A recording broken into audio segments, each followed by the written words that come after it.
चलिए तो इस डॉक्यूमेंट को समझते हैं। नेशनल क्रेडिट पॉलिसी ये क्या है, क्यों है, कैसी है। सबसे पहले मैं आपको एक डॉक्यूमेंट दिखाना चाहूंगा। ये एक डॉक्यूमेंट है नेशनल क्रेडिट पॉलिसी का, 108 पेज का डॉक्यूमेंट है। I am repeating, this document is of total 108 page. बहुत बड़ा डॉक्यूमेंट है। सब कुछ एक दिन में एकम्युलेट नहीं किया जा सकता, लेकिन फिर भी मैंने कोशिश किया है कि जो कुछ आपके काम का है उसको मैं इसमें जरूर कवर करूं। जो भी कुछ आपके काम का है इस डॉक्यूमेंट को बनाने में देखेंगे अगर आप ध्यान से, तो सीबीएसई के लोग भी हैं। इस डॉक्यूमेंट को बनाने में यूजीसी के लोग भी हैं। इस डॉक्यूमेंट को बनाने में एनआईओएस के लोग भी हैं। इस डॉक्यूमेंट को बनाने में एआईसीटीई के लोग भी हैं। इस डॉक्यूमेंट को बनाने में एनसीईआरटी के लोग भी हैं।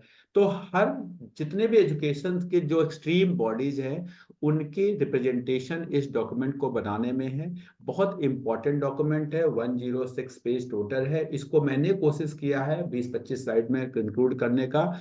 What ever is required for a school teacher वो कुछ सब कुछ मैं आपको बता दूंगा, नो डाउट। ठीक है। पूरा 108 पेज है, टोटल 106 पेज, सॉरी। आपको टाइम मिले तो डॉक्यूमेंट को जरूर पढ़िएगा। फॉर नॉलेज पर्पज जितना आप गेन करें उतना अच्छा है, लेकिन जो आपको रिक्वायर्ड है, जो आपको जानना चाहिए, वो मैं आज कवर करने जा रहा हूं। चलिए, सबसे पहले मैं आपको बताऊंगा, यहां से शुरुआत करते हैं।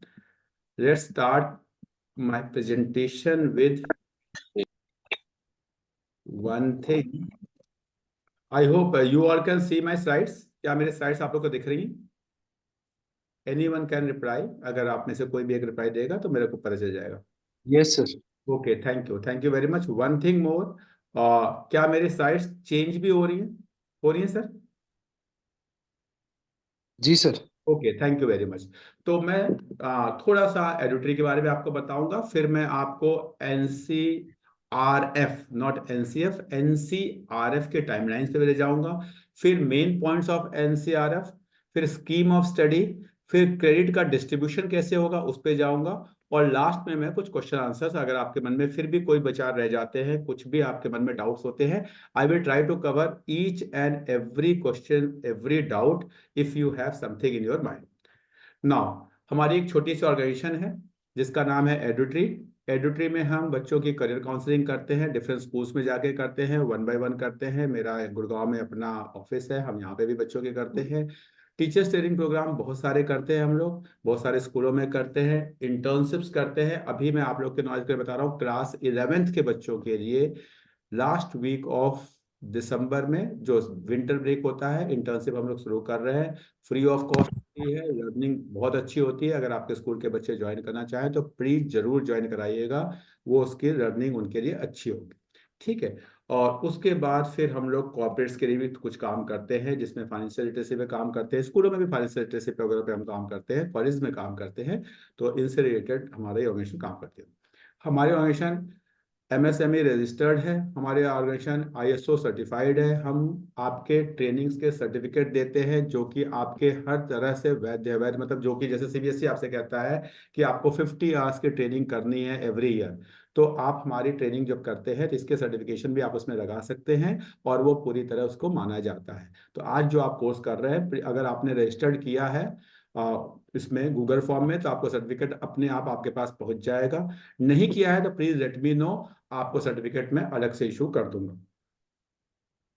नो डाउट सर्टिफिकेट 1-2 दिन लगता है, तो हो सकता है आज ना आए, कल ना आए, तो 1-2 दिन में लेकिन आपके पास आ जाएगा सर्टिफिकेट आपकी मेल आईडी पे, जिस आईडी पे। नाउ, सबसे पहले मैं इस नेशनल क्रेडिट फ्रेमवर्क के बारे में बात करता हूँ। नेशनल क्रेडिट फ्रेमवर्क अप्रैल 2023, ये डेट बहुत इंपॉर्टेंट है, अप्रैल 2023। डॉक्टर निर्मल जीत सिंह, जो वोकेशनल एजुकेशन, जैसे हमारे सीबीएसई के एक हेड होते हैं, उसी तरह वोकेशनल एजुकेशन काउंसिल के हमारे जो हेड है डॉक्टर निर्मल जीत सिंह कलसी, उनके अध्यक्षता, उनकी चेयरमैनशिप में 10 मेंबर्स कमेटी बनी। और 11 मेंबर थे, he was the chairman, and 10 more members जो मैंने अभी आपको नाम गिनाए थे। उन लोगों ने मिलकर इस फ्रेमवर्क को बनाया है।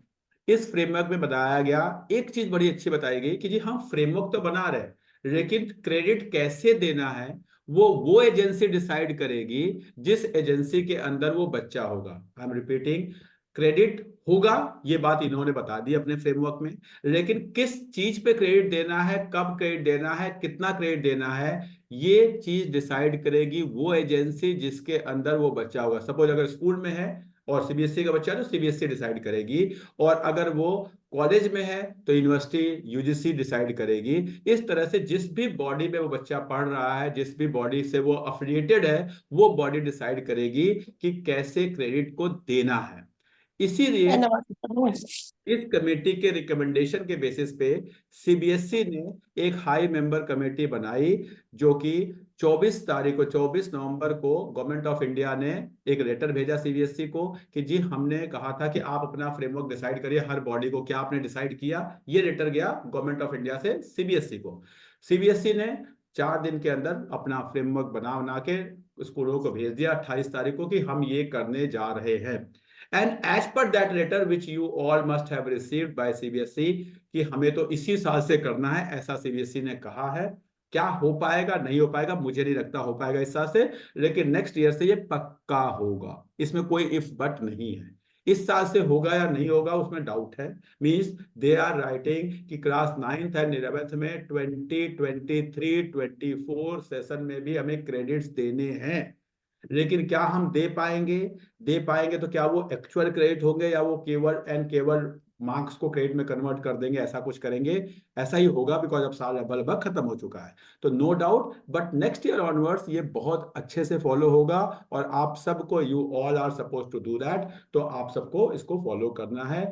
ये नीचे की क्लासेस में भी जाएगा। 9th 11th के लिए वो इस साल कहते हैं, 10th 12th के लिए वो अगले साल कहते हैं, 8th से नीचे की जो क्लासेस है उसमें अभी उन्होंने बताया नहीं कब से करेंगे, बट ये बहुत जल्दी हमारे सिस्टम में आ जाएगा। यू शुड बी नोइंग कि ये क्या है, कैसे है, इसकी क्या इंपॉर्टेंस है, क्या जरूरतें हैं, ये आपको बहुत अच्छे से पता होना चाहिए।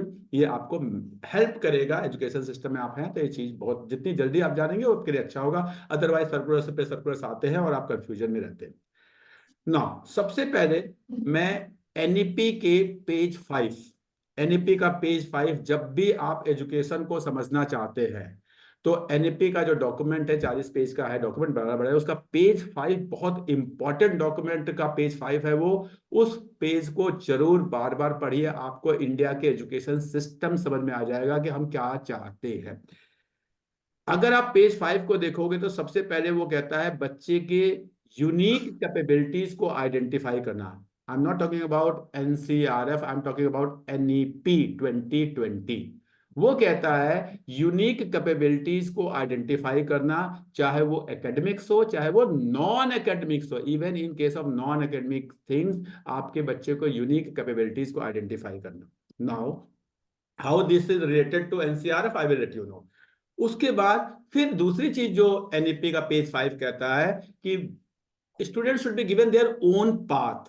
हर बच्चे को अपना सीखने का एक रास्ता होना चाहिए। ऐसा नहीं कि मैं क्लास में गया और आज मुझे तो इंडियन इकोनॉमी खत्म करनी है, या आज मुझे पार्टनरशिप खत्म करना, आज मुझे शेयर करना, आई एम कॉमर्स पर्सन तो I am giving you the example of that.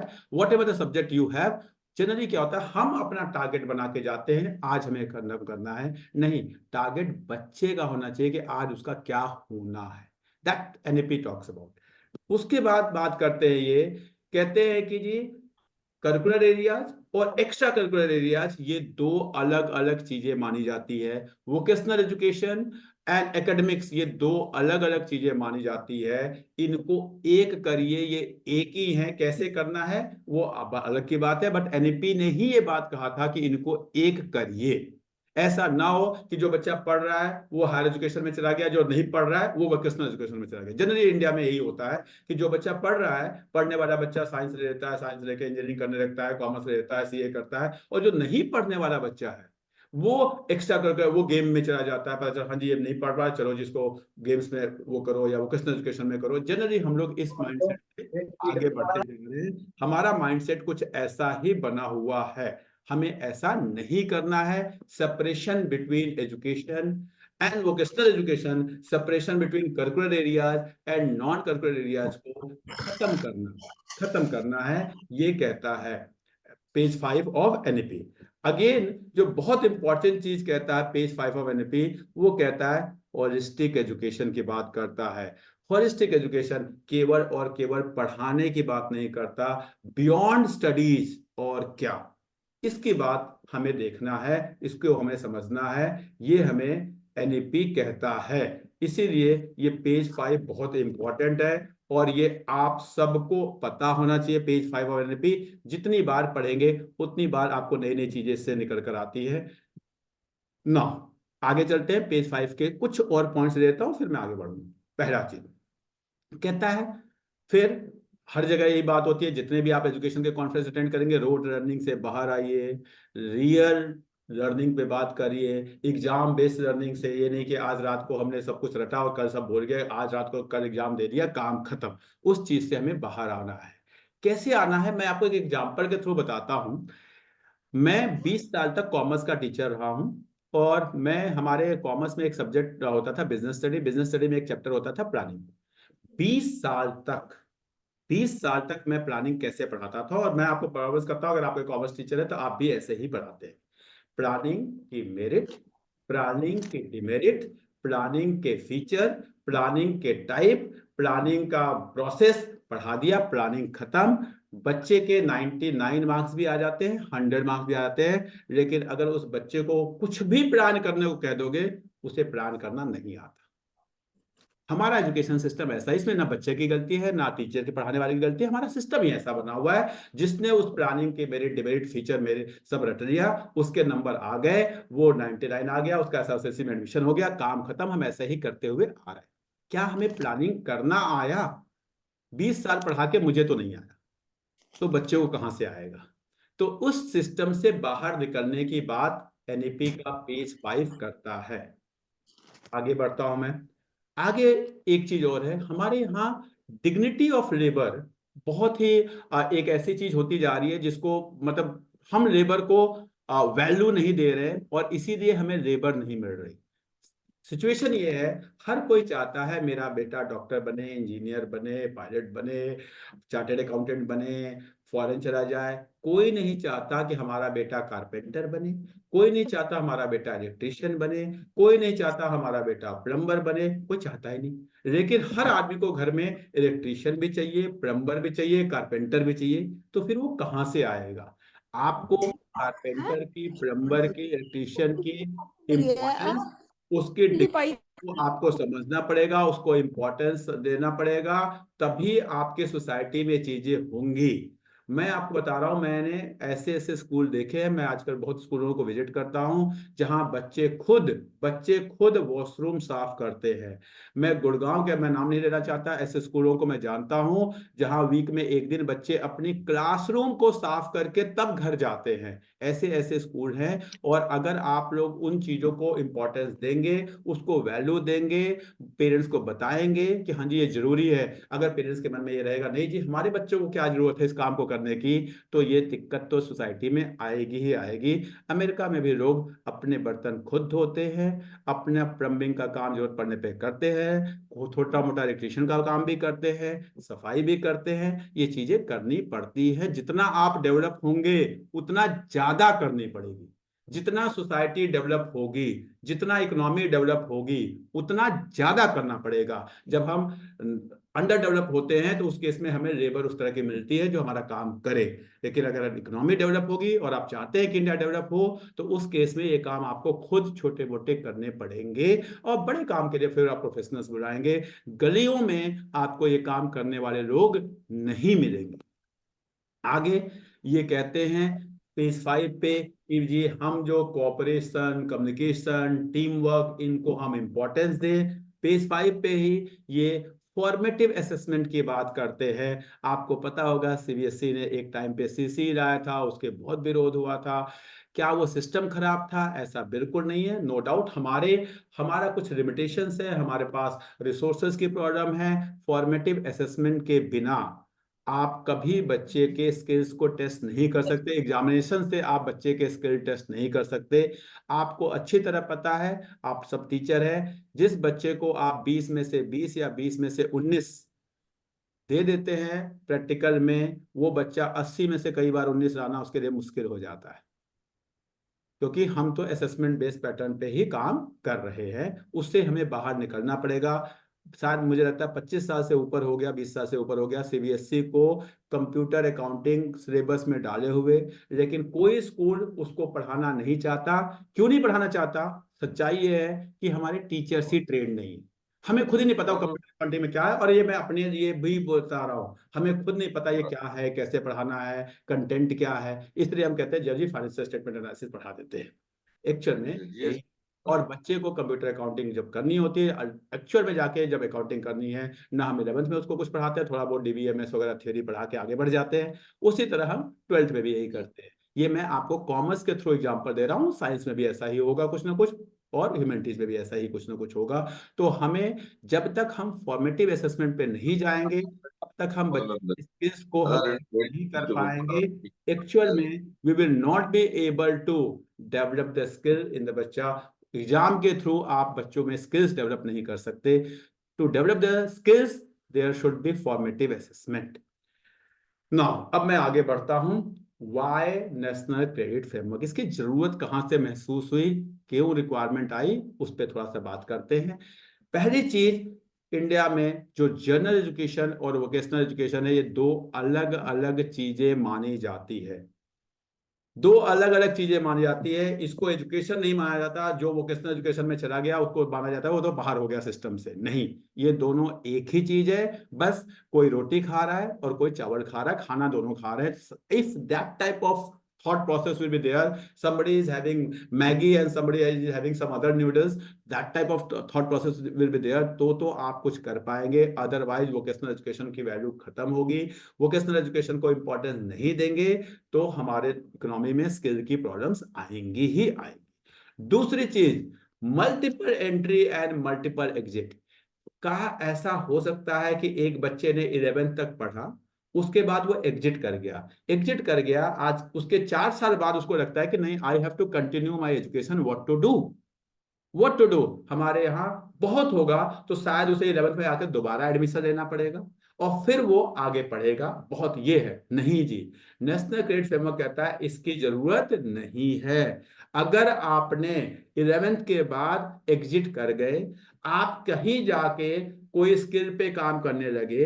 I give you example, suppose Dhoni ji थे या कोई और जो पढ़ रहे थे लोग, इन्होंने बीच में अपनी ग्रेजुएशन छोड़ दी।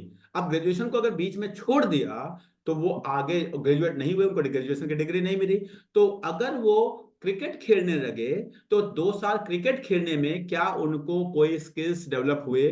क्या उसके बेसिस पे हम उन्हें ग्रेजुएशन की डिग्री दे सकते हैं? इसकी बात की जाती है multiple entry and multiple exit. क्या ऐसा हो सकता है कि एक बच्चा 9th तक पढ़ा, उसके बाद उसने 10th 11th 12th नहीं पढ़ा, ग्रेजुएशन नहीं किया, लेकिन आफ्टर क्लास 9th उस बच्चे ने कहीं पर जाके मारुति के शोरूम में ही started doing the sales work और सम इंजीनियरिंग वर्क और समथिंग लाइक दैट, वो वहां करने लगा 3-4 सालों में।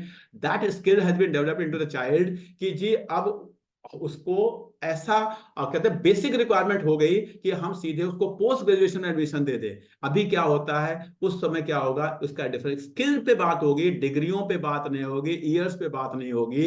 जब हम multiple entry and multiple exit की बात करेंगे तो कि बच्चे के अंदर स्किल कितना डेवलप हुआ है। ऐसा ना हो कि हाँ जी ग्रेजुएट है तो पोस्ट ग्रेजुएशन में एडमिशन मिलेगा, इसकी बात वो नहीं करते। ठीक है, आगे चलते हैं। फॉर्मल एजुकेशन जो भी मैंने आपको बताया, एक होता है स्कूल के थ्रू एजुकेशन लेना, कॉलेज के थ्रू एजुकेशन लेना। एक होता है जी, आपने पहले के जमाने में सुना होगा उस्ताद सिस्टम होता था। एक उस्ताद होते थे बांसुरी वादक, वो बांसुरी सिखाते थे और उनका जो चेला होता था लाइक दैट कि उसका शिष्य होता था, वो उनसे सीखते थे। उसको भी हम किस तरह से एजुकेशन सिस्टम का पार्ट बना लें, उसको भी किस तरह से, अगर if there is some guru and guru is teaching something, some skills have been developed, उसके बेसिस पे क्या उसको कुछ डिग्रीज मिल सकती हैं, क्या उसको हम ग्रेजुएट पोस्ट ग्रेजुएट कह सकते हैं, इसकी बात करते हैं ये नेशनल क्रेडिट फ्रेमवर्क में। आगे बढ़ते हैं।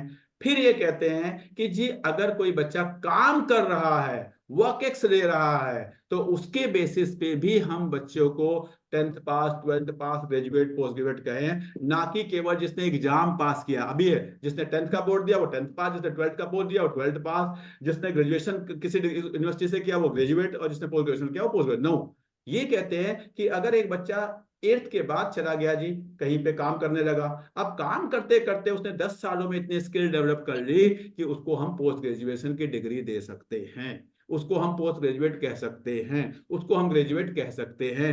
ऐसी बातें हैं इस क्रेडिट फ्रेमवर्क में, अगर आप इसको डिटेल में पढ़ेंगे तो। चलिए जी आगे बढ़ते हैं। सबसे पहले ये डॉक्यूमेंट को आपको कैसे, ये सब डॉक्यूमेंट रिलेटेड है, आपको पता है NEP आया 2020 में, मैं उसके डिटेल में नहीं जाऊंगा, सबको बहुत सारे सेशंस हो चुके हैं। उसके बेसिस पे NEP में क्या था, हमें करना क्या है। NCF आया फिर 2023 में कि हमें करना कैसे है। जो करना है, जो whatever the target which has been decided for next 10 years, how to achieve that target, ये एक्सप्लेन किया गया NCF में, कैसे करना है। उसके बाद NCF के बाद आया कि नेशनल क्रेडिट फ्रेमवर्क, कि हाँ जी जो आपको अचीव करना है, वो अचीव करने में जो लर्नर्स हैं उसको इवेलुएट कैसे करना है, उसको एग्जामिन कैसे करना है, उसको एसेस कैसे करना है, उसको कैसे बताना है कि what is your learning levels, उसको डिफाइन करने के लिए नेशनल क्रेडिट फ्रेमवर्क आया। और मैं आपको बता रहा हूं एक और बहुत इंपॉर्टेंट डॉक्यूमेंट आने वाला है जिसको कहेंगे national qualification framework. National qualification framework एक बहुत बड़ा चेंज, जैसे इंडिया में हरित क्रांति कभी आई थी, श्वेत क्रांति कभी आई थी, उसी तरह से न्यू इकोनॉमिक पॉलिसी 1991 में आई थी, उसी तरह से NQF नेशनल क्वालिफिकेशन फ्रेमवर्क आने वाला है, जो क्या बताएगा मैं आपको बता रहा हूं। आज मुझे ग्रेजुएशन करना होता है तो मुझे 10th पास चाहिए, आज मुझे पोस्ट ग्रेजुएशन, मुझे कैट का एग्जाम देना है तो मुझे ग्रेजुएट होना चाहिए। आने वाले सालों में ऐसा नहीं होगा। आने वाले सालों में होगा कि अगर मुझे कैट का एग्जाम देना है तो मेरे पास 500 क्रेडिट होने चाहिए। आने वाले सालों में होगा कि अगर मुझे PhD करना है तो मेरे पास 600 क्रेडिट होने चाहिए। नंबर ऑफ क्रेडिट कितने हैं उसके बेसिस पे यू विल गेट एडमिशन और some job, not on the basis of what is your previous qualification in terms of degree. आप 10th पास है तो आप ग्रेजुएशन में जाएंगे, आप 12th पास है तो, सॉरी 10th पास है तो आप 12th में जाएंगे, 12th पास है तो आप ग्रेजुएशन में जाएंगे, और ग्रेजुएट है तो आप पोस्ट ग्रेजुएशन में जाएंगे, ऐसा नहीं होगा। आज के टाइम पे देखते हैं कि अगर UPSC का वैकेंसी निकलती है तो लिखते हैं उसमें ग्रेजुएट्स कैन अप्लाई। हो सकता है आने वाले सालों में आएगा all those who have 200 credits can apply for UPSC, all those who have 160 credits can apply for SSC। कहीं रेलवे की वैकेंसी आ रही है, all those who have 120 credits can apply for railway, all those who have 160 credits can apply for SBI PO। Like इस तरह से कुछ आएगा आने वाले सालों में। ऐसा नहीं होगा कि आप ग्रेजुएट है तो आप इसके लिए अप्लाई करें, आप पोस्ट ग्रेजुएट है तो आप इसके लिए अप्लाई करें। वो चीजें पास्ट की चीजें हो जाएंगी अगर ये फ्रेमवर्क सही से इम्प्लीमेंट होता है। कितना टाइम लगेगा, नो डाउट नई चीजें आती हैं, टाइम लगता है, लेकिन हम इस तरफ बढ़ रहे हैं। अब ये बहुत नया एक कहते हैं ना, बहुत बड़ा चेंज हमारे एजुकेशन सिस्टम में आने वाला है, और ये आप सबको पता होना चाहिए ना। मैं इस नेशनल क्रेडिट फ्रेमवर्क के मेन पॉइंट्स को डिस्कस करूंगा आपके साथ। सबसे इंपॉर्टेंट कि क्रेडिट और मार्क्स दो अलग अलग चीजें हैं। मार्क्स बच्चे के कितने आए उससे क्रेडिट का कोई लेना देना नहीं है, और क्रेडिट बच्चे को कितने मिले इससे बच्चे के मार्क्स का कोई लेना देना नहीं है। Marks child will get into examination, credit will child get during the classes। जब बच्चा क्लास कर रहा है, प्रैक्टिकल वर्क कर रहा है, ग्रुप वर्क कर रहा है, आ रहा है नहीं आ रहा है, असेसमेंट दे रहा है नहीं हो रहा है, इसके बेसिस पे क्रेडिट दिया जाएगा। लेकिन मार्क्स बच्चे ने एग्जाम में कैसा परफॉर्म किया उसके बेसिस पे बच्चे को क्रेडिट दिया, सॉरी मार्क्स दिए जाते हैं। वो आज भी आप देते हैं। तो अभी कई बार होता है साल भर बच्चा नहीं आया, बाद में लास्ट में बोर्ड देता है उसके 90% मार्क्स आ गए, लेकिन साल भर बच्चे ने क्या क्या किया, प्रैक्टिकल्स किए कि नहीं किए, स्कूल में आया कि, जो बड़े सारे लोग कहते हैं डमी सिस्टम, डमी सिस्टम, वो डमी सिस्टम खत्म हो जाएगा। ऐसा होगा कि बच्चे के 90 मार्क्स हैं लेकिन वो फेल है क्योंकि उसके क्रेडिट कम है, और दूसरा बच्चा जिसके 40 मार्क्स है और उसके क्रेडिट 90% के बराबर है, वो ज्यादा प्रिफर्ड होगा इंडस्ट्री में आने वाले दिनों में। तो इसलिए ये मार्क्स जो है ना, कोचिंग सिस्टम में जाओगे, कोचिंग वाले तो आपको मार्क्स दे देंगे, कोचिंग वाले आपको क्रेडिट नहीं दे पाएंगे। तो क्रेडिट तो बच्चा उसी इंस्टीट्यूशन से पाएगा जिस इंस्टीट्यूशन में बच्चा एनरोल्ड होगा, जिस इंस्टीट्यूशन में बच्चा काम कर रहा होगा, जहां पे उसको असाइनमेंट्स दिए जाएंगे। On the basis of those assignments, on the basis of real working, बच्चा विल गेट द क्रेडिट। तो मार्क्स और क्रेडिट दो अलग अलग चीजें हैं, इनका कोई, हाँ अगर आप लोग गलतियां करेंगे, नहीं जी किसी बच्चे के 90 मार्क्स आए हैं तो उसे कन्वर्ट करके चलो जितना क्रेडिट दे दो, तो फिर देखिए ये सिस्टम भी पूरा फेल हो जाएगा। ये आपके ऊपर है, ये हमारे ऊपर है, जो लोग हम इम्प्लीमेंटेशन पार्ट पे रहेंगे कि हमें कैसे इस कहते हैं sanctity of the system we have to maintain. अगर हम ही इसको वही कर देंगे जो हमने प्रैक्टिकल्स के साथ किया है आज के 20 साल पहले से, कि जी कोई भी आया बच्चे को 17 18 19 20 दे दो, अब दे दो, तो फिर प्रैक्टिकल की वैल्यू खत्म हो चुकी है। आपको भी पता है प्रैक्टिकल की क्या वैल्यू बची है, जो सीबीएसई कराता है, जो स्टेट बोर्ड कराते हैं, और हमें भी पता है क्या वैल्यू बची है, और सीबीएसई को भी बात पता है बहुत अच्छी तरह से। क्या कर सकते हैं? तो इम्प्लीमेंटेशन तो आपके हाथ में है, आप उसे कैसे इम्प्लीमेंट करेंगे। ठीक है ना। दूसरी चीज, जो क्रेडिट है, इसके लिए एक बैंक बनेगा जिसको कहते हैं academic bank of credit, ABC, जो डिजी लॉकर से लिंक होगा। जितना भी क्रेडिट बच्चे को मिलेगा उसके डिजी लॉकर में, वहां एबीसी में जाके वो क्रेडिट होता जाएगा। ये हो सकता है कुछ ऐसा डायलॉग आ जाए किसी मूवीज में, वो कहेगा जी मेरे पास गाड़ी है, बंगला है, तुम्हारे पास क्या है, तो कहेगा जी मेरे पास 180 क्रेडिट है, तुम्हारे पास कितने क्रेडिट है, मेरे पास 190 क्रेडिट है, 200 क्रेडिट है, 250 क्रेडिट है। ये क्रेडिट एक उसी तरह जैसे वेल्थ होती है, उसी तरह आपको क्रेडिट अपने लाइफ में अचीव करने होंगे। कुछ क्रेडिट आप स्कूल में अचीव करेंगे, कुछ क्रेडिट आप कॉलेज में अचीव करेंगे, कुछ क्रेडिट आप ड्यूरिंग इंटर्नशिप अचीव करेंगे। आपको डिफरेंट डिफरेंट क्रेडिट्स आपको अचीव करने पड़ेंगे, और वो क्रेडिट आपके साथ रहेंगे। ठीक है, ये आपको ध्यान रखना है। बहुत इंपॉर्टेंट चीज, जो स्कूल के पॉइंट ऑफ व्यू में मैं जा रहा हूं, आपके जो भी एकेडमिक ईयर है उसको 1200 लर्निंग, नेशनल लर्निंग आवर्स में डिवाइड किया गया है। हर बच्चे का 1200 घंटे आपको पढ़ाना है, पढ़ाना। असेसमेंट की बात नहीं मैं कर रहा हूँ, एग्जामिनेशन अलग होगा। पढ़ाना है हर एक साल में, जो 220 230 जो भी आपके वर्किंग डेज होते हैं, उसमें 1200 घंटे ये पढ़ाने की बात करते हैं। This is class, if I am correct, 3 onwards 1200, नहीं 6 ऑनवर्ड्स 1200 घंटे की बात है। उससे पहले 1000 घंटे की बात है, उससे ठीक पहले जाएंगे तो 800 घंटे की बात वो करते हैं। ठीक है, लेकिन since you are all are from senior school, तो आपको ध्यान रखना 1200 घंटे आपको पढ़ाना है। और एक साल में बच्चों को 40 क्रेडिट मिलेंगे। टोटल क्रेडिट कोई बच्चा ले सकता है, एक साल बहुत अच्छे से काम करेगा। अगर बच्चा 9th में है 40 क्रेडिट, 10th में है 40 क्रेडिट, 11th में जैसे 100 मार्क्स, भाई बच्चे को क्या मिलता है, 100 मिल सकता है मैक्सिमम, तो मैक्सिमम कितना मिल सकता है, आपके 40 क्रेडिट एक बच्चे को मिल सकता है with in the given subject. जो भी आपके एनसीएफ में जो सब्जेक्ट्स हैं, वो सब्जेक्ट्स अगर बच्चा लेके पढ़ता है तो उसे टोटल 40 क्रेडिट्स मिलते हैं एक साल में। नो डाउट कम परफॉर्म करेगा, अच्छे से नहीं करेगा तो उसे नंबर ऑफ क्रेडिट कम हो जाएंगे उसके। एक चीज और ध्यान रखना है कि जो, अगर आप इसको डिवाइड करके देखें, टोटल 1200 आवर्स है, 40 क्रेडिट्स है, डिवाइड करके देखेंगे तो हर 30 आवर्स के, एवरी 30 आवर्स के बच्चे का 1 क्रेडिट बनता है। कैलकुलेट करके देखेंगे 30 आवर्स के बेसिस पे 1 क्रेडिट बच्चे को आता है। ठीक है, अगर बच्चा किसी सब्जेक्ट में फेल हो जाता है तो उसको क्रेडिट नहीं दिया जाएगा। नो डाउट पहले पॉइंट में इन्होंने लिखा कि जो मार्क्स है और क्रेडिट है वो इंडिपेंडेंट टू ईच अदर है। जैसे सपोज मैं मान के चलता हूं, एक बच्चे ने फिजिकल एजुकेशन का पेपर दिया, वो वहां पे जाके मार्क्स वाइज फेल हो गया, तो उसके क्रेडिट भी 0 हो जाएंगे। ऐसा ये क्यों कहते हैं? क्योंकि अगर वो फेल हो गया तो अगली बार वो दोबारा करेगा, जब दोबारा करेगा तो सारा चीज दोबारा करेगा। तो अगर आपने पहले ही क्रेडिट दे रखा है तो वो क्रेडिट की वैल्यू बढ़ जाएगी। इसलिए कहते हैं कि जो भी उसको क्रेडिट मिला होगा वो 0 हो जाएगा। नो डाउट मार्क्स से क्रेडिट नहीं मिलेंगे, लेकिन अगर बच्चा फेल हो गया तो जो क्रेडिट उसके मिले हुए होंगे वो 0 हो जाएंगे, बिकॉज वो सब्जेक्ट बच्चे को दोबारा करना है, दोबारा असाइनमेंट्स करना है, दोबारा ग्रुप वर्क करना है, दोबारा प्रोजेक्ट्स करने हैं, दोबारा क्लास टेस्ट देना है। तो उस केसेस में बच्चे के जो क्रेडिट्स होंगे वो दोबारा से एक्युमुलेट होंगे, वो वाले सब्जेक्ट के, फेल वाले सब्जेक्ट में जो भी क्रेडिट मिले होंगे ड्यूरिंग द ईयर वो काउंट नहीं किए जाएंगे। एक चीज और, उसके बाद हो सकता है कि कोई बच्चा एडिशनल सब्जेक्ट ले ले।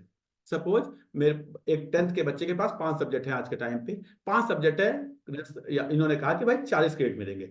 12th के बच्चे के पास भी 5 सब्जेक्ट है, 40 क्रेडिट मिलेंगे। लेकिन अगर कोई बच्चा छठा सब्जेक्ट ले लेता है, 7वां सब्जेक्ट ले लेता है, तो अगर बच्चे के पास एडिशनल सब्जेक्ट है तो 7 के मल्टीपल्स में क्रेडिट बढ़ते जाएंगे। यानी बच्चे के पास 6 सब्जेक्ट हो गया तो 47 हो गए, बच्चे के पास 7 सब्जेक्ट हो गया तो 54 हो गए, बच्चे के पास 8 सब्जेक्ट हो गया तो 7 के मल्टीपल्स में हर एक सब्जेक्ट का 7 क्रेडिट इन्होंने डिफाइन किया है। वो क्रेडिट बच्चे के बढ़ते जाएंगे फॉर एडिशनल सब्जेक्ट अगर कोई बच्चा लेता है तो।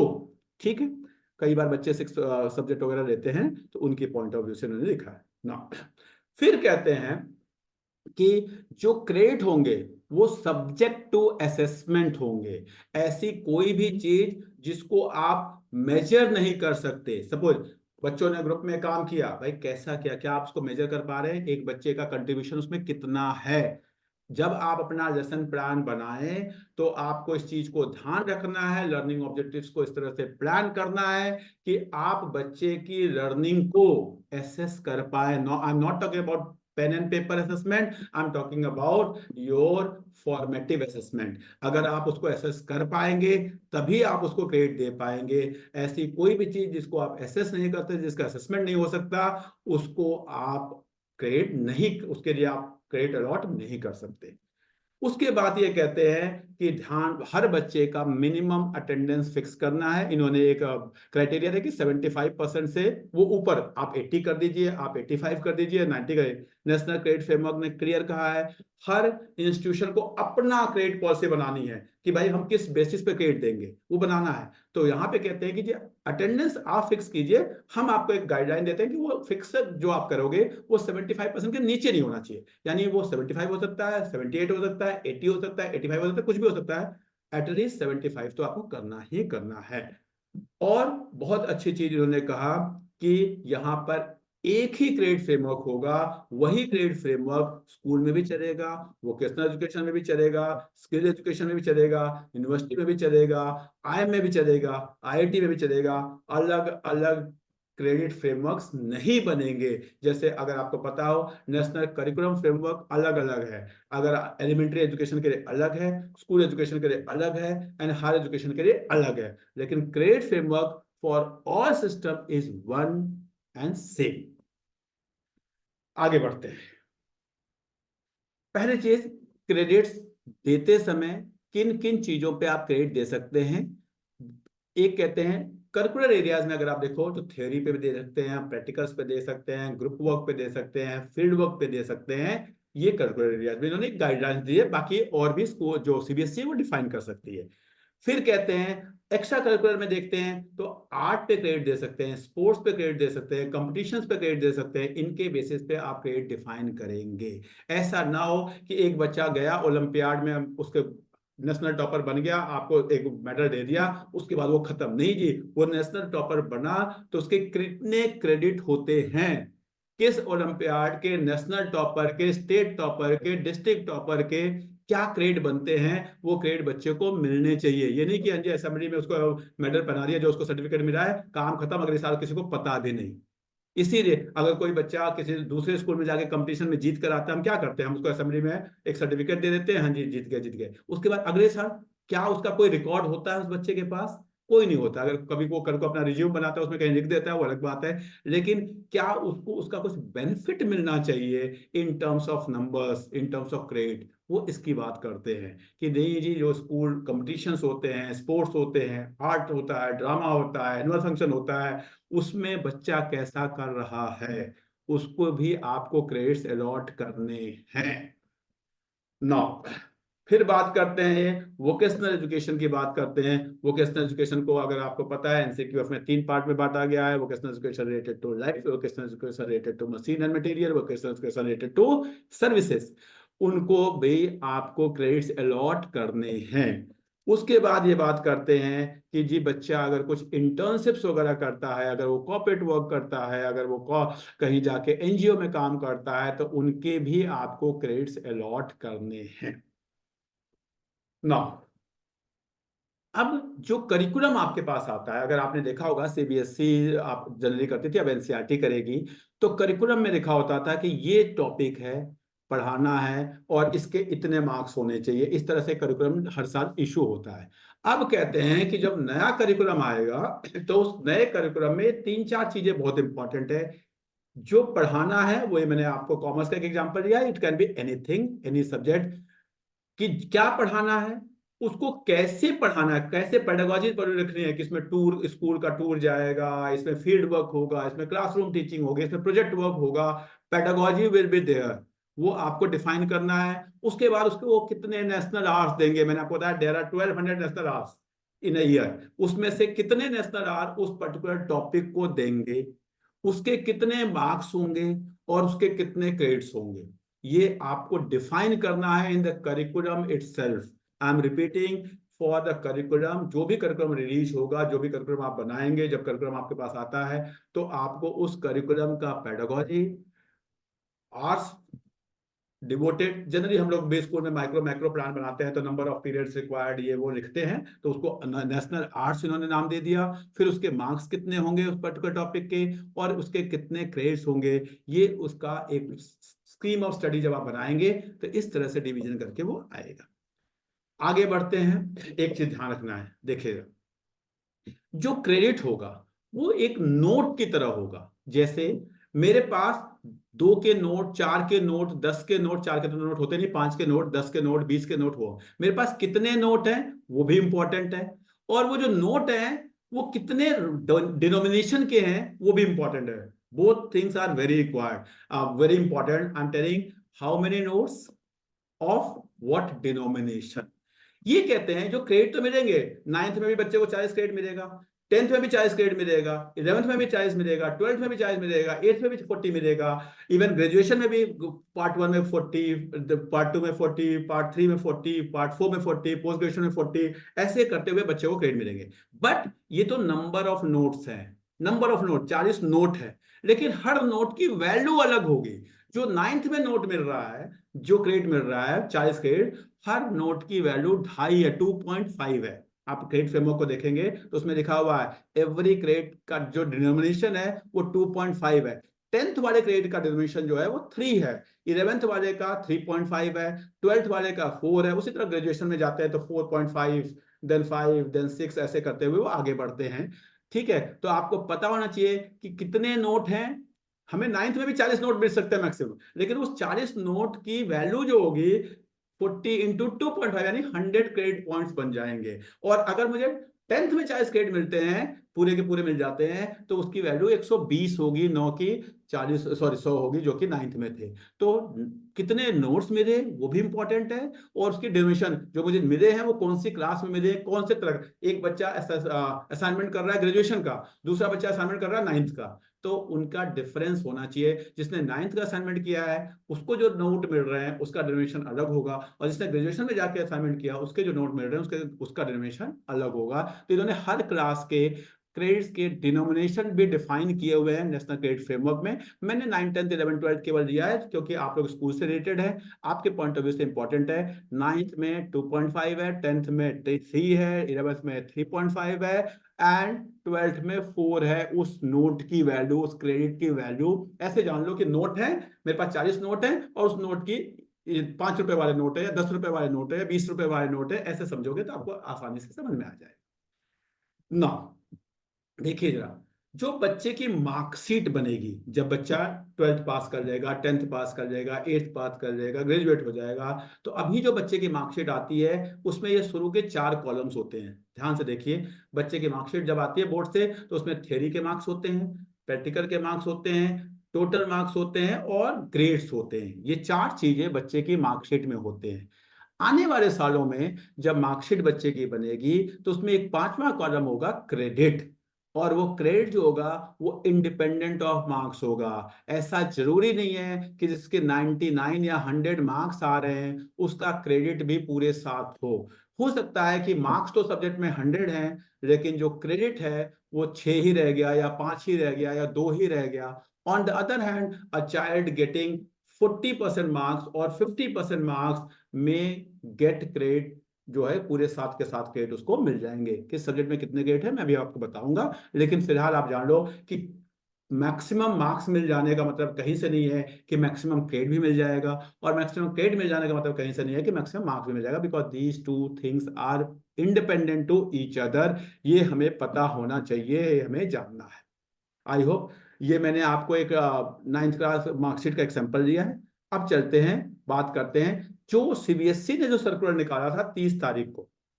30 तारीख को जो सर्कुलर निकाला, उस सर्कुलर के हिसाब से इस साल, अगर आपको पता हो, इस साल बच्चों के पास क्लास 9th में 5 सब्जेक्ट कंपलसरी होते हैं, Hindi, English, math, science, social science. वो कहते हैं कि इन पांचों सब्जेक्ट को हम 7 7 7 क्रेडिट देंगे, और उसके बाद वर्क, आर्ट एजुकेशन और फिजिकल एजुकेशन, वर्क को 1 क्रेडिट, आर्ट एजुकेशन को 2 क्रेडिट और फिजिकल एजुकेशन को 2 क्रेडिट, टोटल मिला के 40 हो जाते हैं। 1200 आवर्स में उन्होंने डिवाइड कर दिया। ये उन्होंने स्कीम दिया है 2023-24 को। आई एम डाउट ये इस साल इंप्लीमेंट हो पाएगा कि नहीं हो पाएगा, मुझे नहीं पता। I am telling you what is there in the circular, जो सीबीएसई का सर्कुलर आया है 28 तारीख का, उसका रिलीज है 28 नवंबर का। उसमें ऐसा लिखा हुआ है फॉर द करेंट ईयर, इस तरह से उन्होंने 40 क्रेडिट्स को डिवाइड किया है। नाउ ये है आपका present scheme of class 9th 10th same ही होगा, जो क्योंकि 10th भी आपका सेम हो जाएगा। ठीक है, आगे बढ़ते हैं। वो कहते हैं नेक्स्ट ईयर अगर आपको पता हो, क्लास 9th में टोटल 10 सब्जेक्ट आ रहे हैं। 10 कैसे हैं? 3 लैंग्वेज है, फिर मैथ्स है, साइंस है, सोशल साइंस है, फिर आईडीए है, फिर आपका वोकेशनल एजुकेशन है, आर्ट एजुकेशन और फिजिकल एजुकेशन है। ये 10 सब्जेक्ट है। इस 10 सब्जेक्ट में इन्होंने कैसे आपको क्रेडिट डिफाइन किए? कहते हैं जी जो तीनों लैंग्वेज है उनको आप 4 4 क्रेडिट देंगे। तीनों लैंग्वेज की जो मैक्सिमम क्रेडिट है वो 4 4 4 है। जो मेन सब्जेक्ट्स है, मेन सब्जेक्ट्स में किसको कहते हैं? मैथ, साइंस, सोशल साइंस और environmental education, sorry vocational education. Vocational education बहुत इंपॉर्टेंट होने जा रहा है, उसको मेन सब्जेक्ट का पार्ट मान रहे हैं। बार बार हर जगह कोई भी डॉक्यूमेंट अगर आप पढ़ेंगे, you go through NEP, you go through NCF, you go through credit framework, हर जगह वोकेशनल एजुकेशन को इंपॉर्टेंस दे रहे हैं। तो उसको कहते हैं 5 क्रेडिट देंगे, और बचे हुए को फिर उन्होंने डिवाइड कर दिया, 2 2 करके उन्होंने डिवीजन करके टोटल 40 कर दिया। This is the scheme for 24-25 class 9th में डिवीजन ऐसे क्रेडिट का उन्होंने किया है। ठीक है, I am going to class 11th। Class 11th में इस साल आपको पता है बच्चों के पास 5 सब्जेक्ट हैं। 5 सब्जेक्ट हर बच्चे में एडिशनल लिया तो उसके एडिशनल क्रेडिट हो जाएंगे, वो मैंने आपको शुरू में ही बता दिया। पांचों सब्जेक्ट में 7 7 7 7 क्रेडिट दिया। आपको पता होगा जब हम सीबीएसई को एक 501 502 ऐसे करके कुछ कोर्स होते हैं जिसके हम ग्रेड्स भेजते हैं, तो वो होते हैं work ex, general studies and physical education. ठीक है, स्पोर्ट्स वगैरह करके ग्रेड्स आते हैं जो हम सीबीएसई को भेजते हैं और बच्चे के मार्कशीट में आता है। उसको भी इन्होंने क्रेडिट दे दिया, वर्कर्स को 1 दे दिया, जनरल स्टडीज को 2 दे दिया और फिजिकल एजुकेशन को 2 दे दिया। टोटल 40 क्रेडिट्स को डिवीजन क्लास 11th में इन्होंने इस तरह से किया है। सारे लैंग्वेजेस और प्लस सब्जेक्ट्स मिला के उन्होंने 7 7, क्योंकि 11th में एक ही लैंग्वेज कंपलसरी होता है, बाकी बच्चा एडिशनल ले ले वो अलग बात है, लेकिन जो 5 सब्जेक्ट है उसमें एक लैंग्वेज है प्लस 4 सब्जेक्ट्स होते हैं। 7 7 क्रेडिट इन्होंने दिया है फॉर द करेंट ईयर। मैं बार बार बता रहा हूं, करंट ईयर में ये इंप्लीमेंट होगा या नहीं होगा मुझे भी नहीं पता। 5 तारीख तक लास्ट डेट थी, सीबीएसई ने सजेशंस मंगाए थे, सबने सजेशंस भेजे हैं। अभी सीबीएसई का नेक्स्ट सर्कुलर आने वाला है कि क्या होने वाला है, क्या हम कर पाएंगे कि नहीं कर पाएंगे। ठीक है, बट नेक्स्ट ईयर पक्का होगा, उसमें कोई इफ बट नहीं है।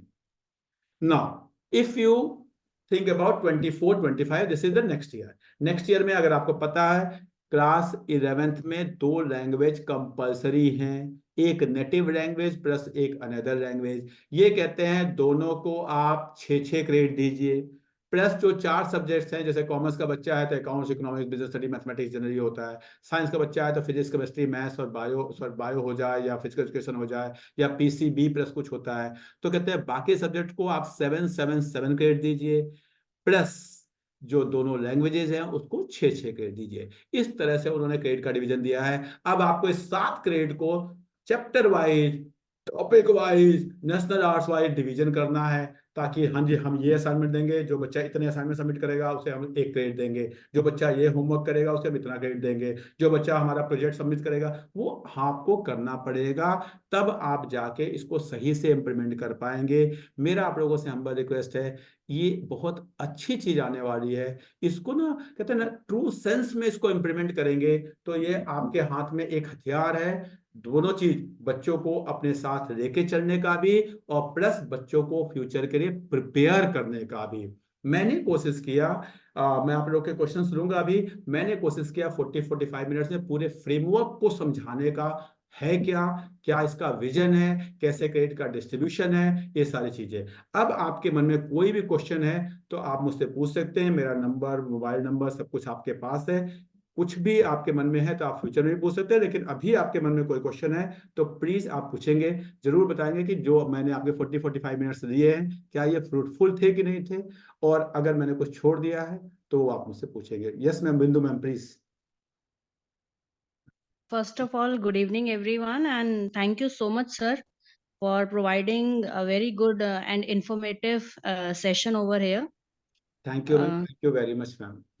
हाँ जी, सर मेरा क्वेश्चन यहाँ पर जो आपने लास्ट 4 स्लाइड्स दिखाए हैं, हाँ जिसमें आप क्रेडिट 23-24 के लिए बात कर रहे हैं एंड 24-25 के लिए बात कर रहे हैं। यस मैम, सी यस मैम। 24-25 तो अभी हम पता नहीं कि सीबीएसई कितना उसको इम्प्लीमेंट करेगा, बट इफ 23 और 24 के लिए अगर हम ये सीबीएसई कहता है कि दिस शुड बी डन, हाँ सो आई डोंट थिंक कि कोई स्कूल्स ने इस तरीके का कुछ प्लान आउट किया होगा। मैम कुछ नहीं होगा, मैं बता रहा हूँ, अगर करंट ईयर में होगा तो वो केवल कागज पूर्ति होगी, आप लोग मार्क्स को क्रेडिट में कन्वर्ट करोगे, एक तरह से अच्छे वाले बच्चे को 9-7 दोगे, उस बीच वाले को आप 5 दोगे, उसके बाद यही होगा। क्योंकि जब देखिए जब रेगुलेटर ही लास्ट मोमेंट पे जागा है तो आप क्या कर हाँ सकते हो, जी, आपकी कोई गलती नहीं है। और जो अब बच्चे डमी स्कूल में जा चुके हैं और वो बच्चों को उनको फिर उनको उनको 7 में 7, अटेंडेंस, वो डमी स्कूल वाले 7 में 7 दे देंगे, यही सब होगा, यही सब होगा, पक्का होगा, अगर इस साल अच्छा, इम्प्लीमेंट होता है तो यही सब होगा। मतलब ये चीजें डमी स्कूल को भी मतलब ये प्रोवाइड मैम ऑथराइज डमी किया जाएगा। डमी स्कूल एक्चुअल में एग्जिस्ट करते हैं कागजों में, तो वो भी एक स्कूल है, प्रॉपर स्कूल है वो। ओके, तो वो मतलब कोई सिर्फ डमी उनकी स्कूल नाम से उसका कोई रिकॉग्निशन नहीं है। ओके ओके, नहीं नहीं, दैट तो आई नो हाँ existing with the name of school, हाँ but kind of attendance like student हाँ इज नॉट हाँ, तो विद वो स्कूल। भी क्या करेंगे, वो सबको 7-7-7 देंगे मैम, क्या करेंगे, उनको ऐसे चलना है। देखिए मैम ये तो आपको पता है, जो हम फॉलो करते हैं और जो एक्चुअल में होता है दोनों का डिफरेंस आपको सिंपल, आप प्रैक्टिकल्स को अपने देख लीजिए, आप लोग का आइडिया है ही, उसमें कुछ बताने हाँ की जी, जरूरत नहीं। अच्छा ठीक। सर, दूसरा मेरा क्वेश्चन है कि जो हम लैंग्वेज 2 की बात कर रहे हैं 24-25 में, यस मैम। ये कंपलसरी आप देख रहे हैं कि ये कंपलसरी होगा? मैम मेरे को जितनी मेरी समझ है, अगर आप एनसीएफ को उठा के देखेंगे तो उसमें क्लियर लिखा है from the beginning of implementation of this NCF, beginning नहीं, ऑफ इसके लिए तो इम्प्लीमेंटेशन। सर्कुलर भी आया था सर, इस साल के बिगनिंग में एक सर्कुलर भी था कि हाँ from 24-25 these two languages will be there, हाँ, मतलब तो लैंग्वेज लैंग्वेज तो 1 एंड आना लैंग्वेज है, 2। एक नेटिव लैंग्वेज बच्चे को लेना है, वो मतलब उसमें कोई बट नहीं। अब कुछ देखिए सरकार बदल जाए कुछ और हो जाए तो उसमें मैं नहीं कर, जो आज पब्लिक डोमेन में है, जो आज कागज है उसके हिसाब से ये कहता है कि 9th में 3 लैंग्वेज, 11th में 2 लैंग्वेज, अब तो अगले साल होना ही होना है। बिकॉज अभी स्कूल्स ने जैसे नेक्स्ट ईयर 10th के लिए अच्छा, जो नेक्स्ट ईयर 10th आएगा उनके लिए नहीं, नहीं जो नहीं उनके नेक्स्ट लिए ईयर नहीं, 9th आएगा नाइन्थ उनके लिए, नाइन्थ के, नाइन्थ के। 11th के लिए आएगा। Yes ma'am, right right, Deepti ma'am your question please. Thank you Bindu हाँ मैम। जी, thank you Uh, so much sir. Good evening, sir. Yes ma'am please. Thank you so much for such an informative session, sir. Thank you ma'am, Uh, thank you very sir, much. my first doubt is, you said the maximum credits is 40 in a year. In a year if additional subject has not been taken। That was the doubt. If the child will take additional subject, then it can increase to 47 to 54. हाँ yes, 54 So 50। that will definitely benefit the child more, sir. एकदम होगा ma'am, आज भी बच्चा अगर additional subject लेता है तो उसको एक्चुअल में तो, सपोज एक बच्चा 2 लैंग्वेज पढ़ता है तो उसको फायदा तो है ना लाइफ में।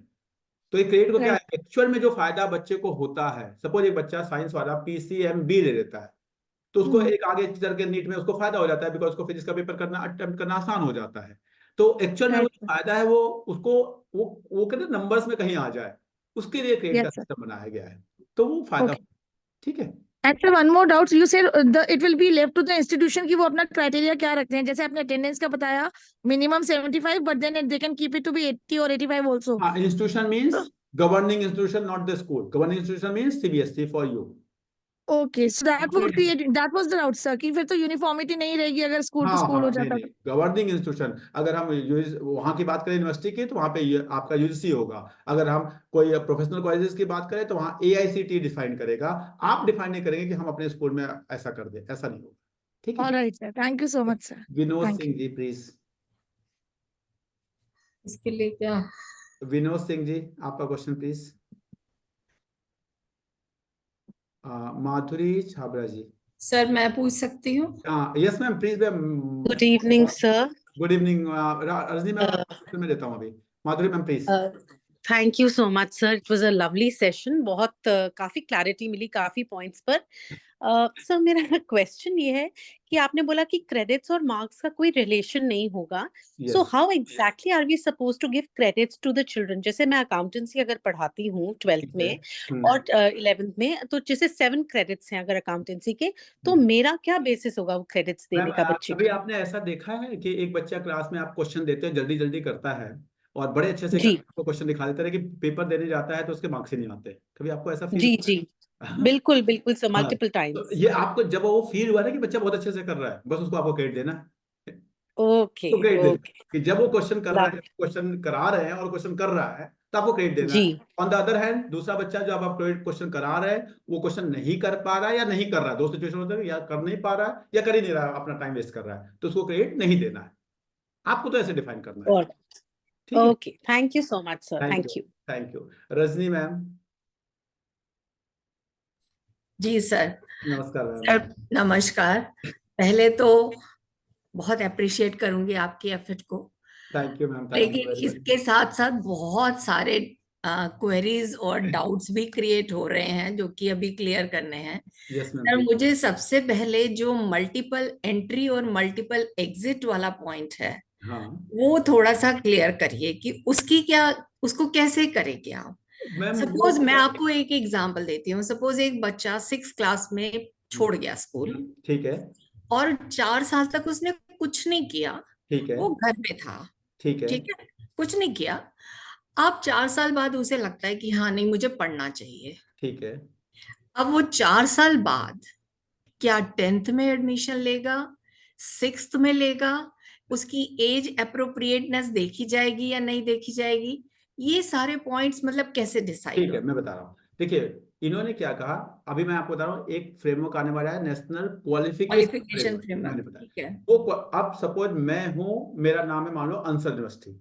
मेरे अब अंसर यूनिवर्सिटी डिफाइन करेगा कि मेरे पास जो बच्चा आएगा ग्रेजुएशन में एडमिशन लेने के लिए, उसको कितने क्रेडिट चाहिए। अब जिसने 6 में छोड़ दिया, उसने कुछ नहीं कहा आपने, तो उसके पास तो क्रेडिट होंगे नहीं या कम क्रेडिट होंगे। लेकिन वही छोड़ के अगर कुछ और कर रहा था, तो उसके क्रेडिट एक्यूमुलेट हो रहे थे। कुछ भी कर रहा था, डांस कर रहा था, ड्रामा कर रहा था, कुछ इंटर्नशिप कर रहा था, कहीं मैकेनिक का काम कर रहा था, तो मुझे पता है कि मेरे पास एक डिप्लोमा कोर्स है इंजीनियरिंग का, उस डिप्लोमा कोर्स में मेरे जिसके पास 100 क्रेडिट हो गए, उसको मैं एडमिशन दे दूंगा। तो उस क्वालिफिकेशन फ्रेमवर्क में डिफाइन होके आएगा कि किस कोर्स में एडमिशन लेने के लिए कितने क्रेडिट चाहिए। तो छोड़ने वाला बच्चा अगर वो उतने क्रेडिट ले चुका होगा, तो उसका वहां एडमिशन होगा, और अगर नहीं होगा तो फिर तो वो 7th में ही आएगा दोबारा, क्योंकि उसने 6 किया है, और 7th में आएगा क्योंकि उसके पास नंबर ऑफ क्रेडिट तो उतना ही है, 6 तक के ही है। तो छोड़ने के बाद जैसे आपने तो क्लियर कर दिया कि उसने कुछ नहीं किया, कुछ नहीं किया यानी उसके क्रेडिट बढ़े नहीं है, तो यानी वो 7th में ही आएगा। लेकिन अगर वो छोड़ के कुछ करता है, तो उसके कुछ क्रेडिट बढ़ेंगे। तो आप सपोज वो ड्राइंग करता है, तो हो सकता है कोई एक निफ्ट टाइप का इंस्टीट्यूशन हो जिसको ड्राइंग से रिलेटेड कुछ लेना हो, तो वो अब देखेगा कि जिसके पास इतने सारे ड्राइंग के पोस्टर्स है, उसके पास अब इतने क्रेडिट मिलेंगे, उसके बेसिस पे वो क्रेडिट डिफाइन करेगा, और जिसके इतने क्रेडिट होंगे उसको हम अपने डिप्लोमा कोर्स में, डिग्री कोर्स में हम एडमिशन देंगे। ठीक है। अगर सपोज सर वो 6th में छोड़ता है और वो किसी फैक्ट्री में या जैसे रेस्टोरेंट के बाहर कुछ काम करना शुरू करता है, ठीक है, देन व्हाट? इसका मतलब तो अब वो जो काम करना शुरू होता है, तो क्या उसमें कोई स्किल डेवलप हुआ, उसके लिए उसको अपने स्किल को कहीं, मैंने कहा ना सब्जेक्ट टू असेसमेंट, उसको असेस करवाया जाएगा। There will be bodies who will be doing the assessment कि हाँ जी, जो इस बच्चे की लर्निंग है, क्या वो असेसमेंट के लायक है कि नहीं। असेसमेंट करके बताई जाएगी क्या इसमें कोई क्रेडिट ऐड हुआ कि नहीं। तो वो नहीं, कौन सी assessment- बॉडीज होंगी? वो मैम वो तो अभी जब फ्रेमवर्क आ जाएगा, क्वालिफिकेशन फ्रेमवर्क, तो वो बता पाएंगे कि क्या उसके लिए कुछ प्राइवेट बॉडीज बनाएंगे या स्कूलों को अथॉरिटी देंगे या कॉलेजेस को अथॉरिटी देंगे, कुछ ना कुछ तो करेंगे मैम। नहीं, इसका मतलब ये है कि बच्चा अगर 6 के बाद 4 साल बाद आता है तो हाँ। पहले उसका क्रेडिट एनालिसिस Access किया होगा, जाएगा एकदम होगा, या ऑन द तो बेसिस ऑफ स्किल्स जो उसने उन 4 सालों में एक्वायर किए। या एकदम होगा। मैंने बताया कि हो सकता है कि सपोज एक बच्चा किसी उस्ताद के पास काम कर रहा है और उस उस्ताद को रिकग्निशन है, तब तो वो क्रेडिट अपने आप डिफाइन कर देगा कि इस बच्चे कितने अपने आप दे नहीं देगा। है। अगर उस उस्ताद का क्वालिफिकेशन नहीं है तो उसकी असेसमेंट होगी, असेसमेंट करके बताया जाएगा इसके पास इतने क्रेडिट आ गए, उस क्रेडिट को फिर ऐड किया जाएगा। अच्छा, और फिर इसमें इसको देख के ऐसा लग रहा है कि मेन एम्फोसिस जो है that is on formative assessment, एकदम मैम, एकदम है फॉर्मेटिव ना? असेसमेंट इससे करना। ये तो है कि बच्चा क्लास में अटेंटिव रहेगा, उसको पता है कि सिर्फ नंबर नहीं, अब ये जो मैं काम कर रहा हूँ उसके बेस पे मुझे क्रेडिट मिल रहे हैं। एकदम लेकिन मुझे ये लगता है बहुत अच्छा है ये कॉन्सेप्ट, इसमें नो डाउट कि जो अभी बच्चों की परफंक्टरी प्रेजेंस और इन सब चीजों से हम मतलब जूझते रहते हैं, ट्रूएंसी और ये सब, उसको उसके ऊपर कंट्रोल होगा। लेकिन हाँ, मुझे लगता है कि अगर टीचर प्रॉपरली ट्रेंड नहीं है तो असेसमेंट बायस्ड हो सकती है एकदम होगा मैम, एकदम, ये है तो ना? होना ही। आप इसके लिए आपको इसीलिए आपको मैं हाँ, एग्जाम्पल बताता हूँ। एक बहुत अच्छा बच्चा बहुत अच्छे स्कूल में जाके हेड बॉय नहीं बन पाता है। ऑन द अदर हैंड दूसरा बच्चा एक छोटे से स्कूल में होता है, वहाँ असेसमेंट या टीचर नहीं है या प्रिंसिपल ऐसे हैं वैसे, और वो उसको हेड बॉय वगैरह बना देते हैं और उसके बाद पता चलता है कि ये तो, ये तो देखिए मैम डिपेंडिंग अपॉन तो इंस्टीट्यूशन वही ना, इंस्टीट्यूशन के एनवायरनमेंट पे, क्लास के एकदम होगा एनवायरनमेट पे टीचर की मैम। इसीलिए कॉम्पिटेंसी ज्यादा आप इंपॉर्टेंट लोग हो को गई। बता रहा हूँ, स्क्वैफ आया है जो आप लोग अभी, मैं एक सेशन उस पर भी लेने वाला हूँ किसी दिन, डिपेंडिंग ऑन, मैं अभी उसको और डीप स्टडी कर रहा हूँ, बिकॉज मैं जब तक कोई डॉक्यूमेंट स्टडी ना कर लूँ उसको अच्छे से, उसके क्या पॉइंट आपके लिए रेलेवेंट है, बिकॉज डॉक्यूमेंट सारा एक्सप्लेन करने का कोई फायदा नहीं, आपके लिए क्या रेलेवेंट है उसको नहीं कर तो तब तक मैं नहीं करता। स्क्वैफ में जब डिसाइड हो जाएगा कि ये स्कूल लेवल ए का है, ये स्कूल लेवल बी का है, ये स्कूल लेवल सी का है, स्कूलों की ग्रेडिंग्स होगी, जैसे यूनिवर्सिटीज की होती है नैक ग्रेडिंग होती है, उसी तरह स्कूलों की भी ग्रेडिंग होगी। अभी तो केवल नाम पे होता है कि हाँ जी ये बड़ा स्कूल है उसमें बच्चों को एडमिशन कराना, नहीं, ग्रेड मिलेंगे उनको, उसके बेसिस पे कुछ क्रेडिट की वैल्यू होगी। देखते हैं क्या होगा, देखिए मैम समय लगेगा, मैंने बताया ना समय और लगे। दूसरी बात है कि इसके लिए बहुत जरूरी हो जाएगा कि मेजरेबल पैरामीटर्स डिसाइड किए जाएं, एकदम अदरवाइज तो फिर कुछ भी लग जाएंगे नंबर, वो एकदम तो फिर कुछ अपनी मर्जी से लगेंगे। तो मेजरेबल पैरामीटर्स होना भी बहुत जरूरी है, बहुत जरूरी है। तभी नोट ये मतलब आगे स्कीम चल पाएगी। नहीं तो नहीं, हम आपकी लोग बात तो थोड़ा मैं जल्दी से इम्प्लीमेंट करने में रहते हैं, लेकिन थोड़ा सा इसको अगर टाइम देके और टीचर्स को प्रॉपरली ट्रेंड करके किया जाए ना, तो वो फिर उसका इम्पैक्ट, हम क्यों थोड़ा सा इम्प्लीमेंटेशन में रह जाते हैं, इसीलिए रह जाते हैं कि हम स्कीम को डाल देते हैं बस। बस मैम, ये तो है मैम। देखिए कि जो ना हमने ये कर दिया ये कर दिया, एक आपने देखा होगा हम भी कुछ काम करने लगते हैं ना, हमने ये कर दिया ये कर दिया ये कर दिया, फॉर्मेलिटी कर कर दिया, दिया, ठीक है तो वो है, ठीक है, मैं समझ सकता हूँ आपकी नहीं बात। तो सर इतनी नई पॉलिसीज की जरूरत ही क्या थी? 66 की कोठारी कमीशन भी अपने आप में बहुत सफिशिएंट बहुत पॉलिसी बहुत थी, है, नो डाउट नो और डाउट। हम उसके ऊपर ही तो करके चल रहे हैं, कोई एकदम इतना कोई नया नहीं है। बट एनीवे एक चीज इंपॉर्टेंट है कि हाँ, वोकेशनल को इम्पोर्टेंस मिलने लगी, हाँ वो बहुत अच्छी बात है, ताकि लोग और इस तरफ भी मतलब इसको एक ऐसी नजर से ना देखें कि हाँ ये तो बेकार की चीज है। हाँ एकदम सही, वो बहुत जरूरी है। ठीक है सर, अभी थैंक तो यू। पढ़ूंगी मैं इसे और मुझे बहुत सारे डाउट्स आएंगे, नहीं फिर मैम, मैं जरूर आपके जरूर। पास आऊंगी जरूर। ठीक है, थैंक ठीक, you ma'am, my pleasure my pleasure. Anyone else? Rajeshwari ji, Rajeshwari ji. Vinod ji ने पहले क्वेश्चन पूछने को कहा था, Vinod ji. Hello, sir. Good evening, yes, sir. Good evening ma'am, good evening please. Thank you for the wonderful session, sir. Thank you ma'am, thank you very much. आप लोग को अच्छा लगा, मेरा ये सौभाग्य है, मैंने कोशिश की कि मैं आप लोग को जितनी चीजें बता सकता हूँ। Yes, sir. The thing is, you are the first person talked about computerized recording system, which is not handled by any of the teachers yes ma'am. in class 12. Right? The thing is, in our school, I am handling both computerized recording and financial analysis good. of financial. Very good. Excellent. Excellent. my request to In which you- school you are? In which school you are? Actually, Air Force School, sir. We have attended your one of the workshops also last year. Air Force School, this Subarto Park? ASTE, sir. Bangalore, sir. We are from Bangalore. Okay, Bangalore. So you must have attended the online session. Yes, sir. Okay. So Okay. this year also we have registered for December winter session also. Okay. Okay. Yes, ma'am. Thank you for that, sir. Please address in through TSG and other authors who are writing the books to write any books for computerized accounting also. Ma'am, what is, as the teachers are not trained for the topic, same way, I'm not naming any author, but many of the authors are also not trained for that topic. Why they are not? Actually, I have requested to TSG, sir, whenever that we have our group, no? Yeah. So I will talk to him कि what is the reason? Maybe Many that कि there is authors. sometimes ma'am there is no demand also कि तो if people work तो book मुझे निकालना है, book बिकेगी तभी तो मैं निकालूंगा ना, वो भी एक रीजन हो जाता है कई बार. ठीक Sir, है. and moreover, you people are working with CBSE also. You people can put a word to CBSE to conduct workshop on that also, sir. Certainly, ma'am. Certainly, we will take care of. I will think how what can be done in this. Whatever workshop we attend, no, they are focusing on science only. Yes. There is actually it is a stepmotherly treatment to the stream itself, and no one takes it as an example and give. Ma'am, don't worry. In years to come, ये सारी चीजें खत्म हो जाएंगी. बस 1-2 सालों की और बात है. 1-2 सालों की और बात है चीजें. ठीक है. The workshop is wonderful. Once again, thank you, sir. Thank you, ma'am. Thank you very much. Vinod sir, please. Good evening sir. Good evening. Good evening. Sir question सारे आंसर वगैरह क्लियर हो गए हैं. बहुत अच्छा रहा सेशन.